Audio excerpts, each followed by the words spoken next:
조희대 대법원장의 사퇴 여론이 오늘 지금 과반에 육박하고 있어요. 세상에 어느 역사상 대법원장의 사퇴 여론이 이렇게 높을 수가 있습니까? 국민들은 사법부에 대한 불신이 지금 극도에 이르러 있는 겁니다. 그런데 그 대법원의 지난 5월 1일 판결이 국민주권을 침해한 사법 쿠데타였다는 그런 정황이 너무나 많이 뚜렷한 상황이에요. 그러면 사법부는 국민 앞에 그 부분에 대해서 해명하셔야 되는데 해명도 하지 않고 제대로 된 이 불신을 해소할 생각도 안 하고 계세요. 국회는 국민을 대리해서 그것에 대해서 물을 수 있어야 됩니다. 조희대 대법원장은 한덕수 그리고 그 외에 기타 윤석열 등등과 같이 전화 통화했습니까? 그럼 그 사이에 한덕수하고 만나서 무슨 논의를 이 건과 관련해서 안 했다면 다른 논의는 했는지 조희대 대법원장 스스로 사법 불신에 대해서 해명하셔야 되는 거예요. 그런데 사퇴 여론이 이렇게 높은데도 불구하고 국회에서 아무것도 하지 않는다면 그것이 직무유기입니다. 사법부가 누구도 건드릴 수 없는 성역이라면 그럼 이런 사법 불신에 대해서 그럼 어떻게 해결해야 되는지 존경하는 국민의힘 의원님들 얘기를 한번 해보십시오. 이런 경우에 어떻게 해결해야 됩니까? 조희대 대법원장의 이 사법부에 대한 불신, 사퇴 여론에 대해서 국회가 어떻게 이 문제에 대해서 해결을 해야 됩니까? 이 사법 쿠데타에 대해서. 국민이 쿠데타로 인해서 국민주권이 침해됐는데 국회가 아무런 일을 하지 않습니까?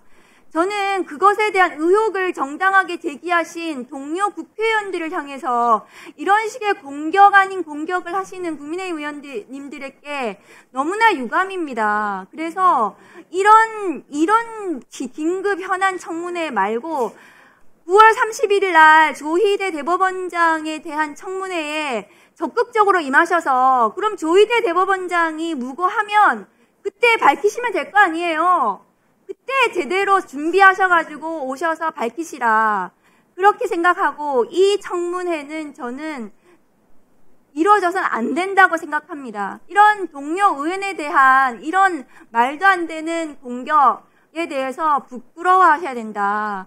물론 정치 공세를 하시는 건 좋지만 그럼 국민의힘 의원들은 어떤 의혹도 제기 안 하십니까? 국회의원 되셔가지고 공익신고 대상자이세요. 공익신고를 하면 그거에 대해서 의혹을 제기해야 되는 거예요. 의혹도 제기 못하면 국회의원들이 말도 못합니까? 수사기관도 아닌데 조희대 대법원장 그러면 통화 내용 내놓으세요.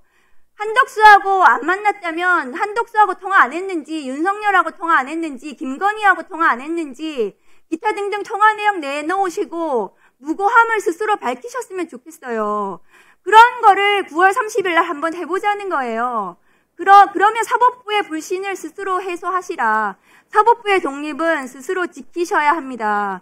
국민의힘 의원님들이 이런 식의 말도 안 되는 청문회 계획서를 가지고 오셔서 이렇게 하시는 것은 저는 반대합니다. 이상입니다. 네. 김영민 의원님.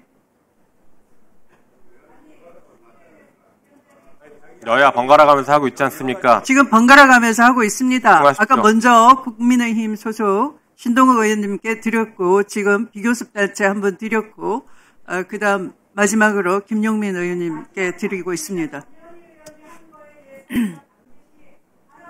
네, 제가 먼저 발언하겠습니다. 좀 집중해 주십시오. 자, 한번 볼까요? 지금 우리가 조희대 대법원장 청문회 하려는 게 본질이 뭡니까? 본질이 중요합니다. 지금 본질을 자꾸 왜곡하면서 그렇게 얘기하시니까 사건이 흐려지는데 본질은 조희대 대법원장 그리고 이 대법원이 대선에 개입했다는 것, 국민주권을 침해했다는 것입니다. 결국에 사법 쿠데타를 저질렀다는 것이에요. 대통령 선거 직전에 가장 유력한 대선 후보 그리고 이미 민주당의 후보가 됐던 이재명 후보에 대해서 갑자기 전원합의체 2심에서 항소심에서 무죄 받았던 거 갑자기 전원합의체로 끌고 와서 9일 만에 기록도 안 읽고 판결했고 그 이후에 무슨 일이 벌어졌습니까? 5월 11일, 12일이 대통령 후보 등록일입니다. 아시죠? 이거 항소심에 파기환송해서 보냈더니 항소심에서 5월 14일, 15일 이때 지금 재판 열겠다라고 막 하고 있었습니다. 그러면 무슨 일이 벌어지겠습니까? 민주당은 대선 후보 등록일 이후에 대선 후보를 잃게 돼서 후보를 못 내는 상황이 되는 것입니다. 이것을 기획하고 실행했던 명백한 증거가 바로 그 판결들입니다. 매우 이례적인 판결, 매우 이례적인 재판 진행.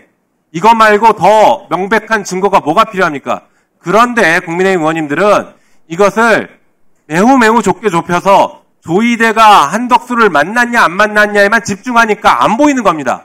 본질은 조이대와 한덕수가 만났냐가 아니라 왜 조이대 대법원이 이렇게 대선에 개입해서 이런 이상한 판결을 했느냐, 왜 함부로 국민주권을 침해했느냐, 이것이 본질입니다.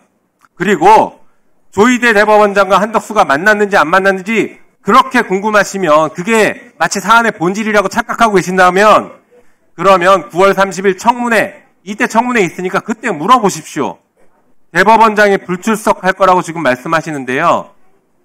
만약에 조이대 대법원장이 불출석하고 판사들이 불출석한다라고 하면 이 판사들은 앞으로 재판할 때 증인을 부르지 마십시오. 증인들에게 불출석했다라고 불이익 주면 안 됩니다. 국회도 국회법에 따라서 그리고 헌법에 따라서 증인을 부를 수가 있고, 그 증인으로 채택된 대법원장과 판사들은 증인으로 나와야 될 의무가 있습니다. 법원에서 재판할 때 증인을 부르는 것은 헌법상 근거가 있는 것이 아니라 국회법, 법원조직법, 그리고 형사소송법, 민사소송법에 따른 법률에 따른 권한을 가지고 부르는 것입니다. 그러니 앞으로 재판할 때 증인 안 부르고 싶으면 이 국회에도 나오지 마십시오. 모순된 행동하지 말기 바랍니다. 그리고 우리가 금도는 넘지 맙시다.